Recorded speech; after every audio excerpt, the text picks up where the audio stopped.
Today we're going to do a clever flash brew method at Santa Monica Demitasse, and I'm going to show you how that works.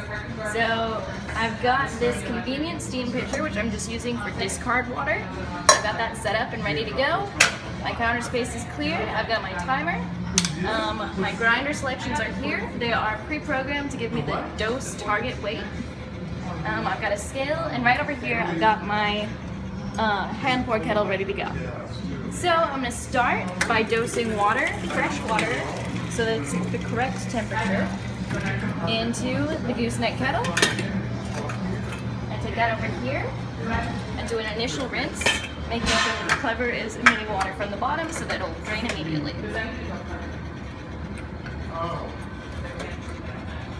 Rinsing creates a seal between the filter and the clever, and it also preheats the paper, extracts that papery taste.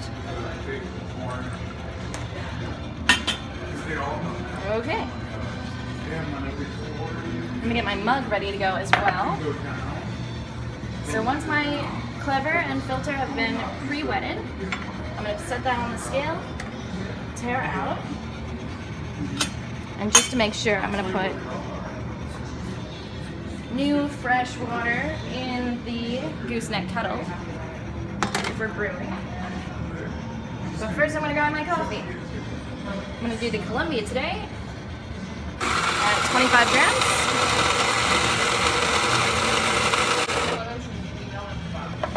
So my scale is on, it's taired. I'm gonna check my dose weight. And it's at 26 grams, which is within our target 25 gram dose.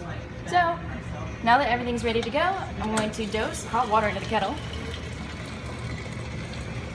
It's on a handy timer, so it should be pretty close. Put the lid on the kettle to preserve the heat.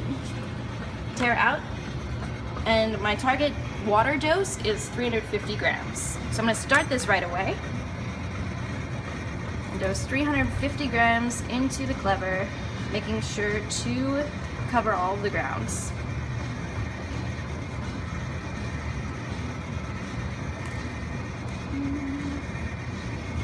Cool. 353 grams is fine. Now I'm going to agitate using a paddle. Once it looks good, that was about 30 seconds. I'm going to immediately put the clever over the mug and clean up while that drains. You can see from the top there are no dry mounds of grounds around the edge of the filter, and those are called high and dry.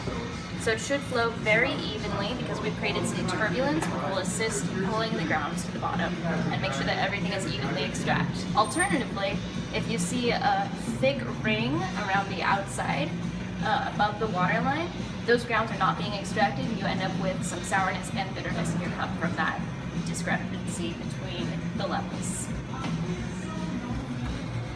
When we're done, we should be left with a very even, smooth bed.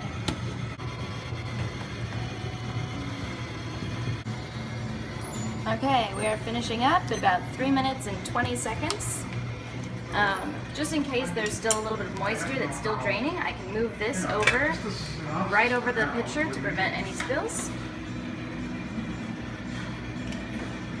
And then you can serve the coffee to your customer. In this case, that's going to be me, so I'm going to leave that right here for a second. Cleanup is very simple. Just replace the timer back where it goes in the water tower. Once this is completely drained, you can lift it up, try not to drip. Discard the filter. You can pick that up in one motion so that you don't leave any residue in the back. And then we're going to do one more rinse cycle just over the clever to get any coffee residue that might remain. When that's completely drained, set this aside, discard your water into any drain.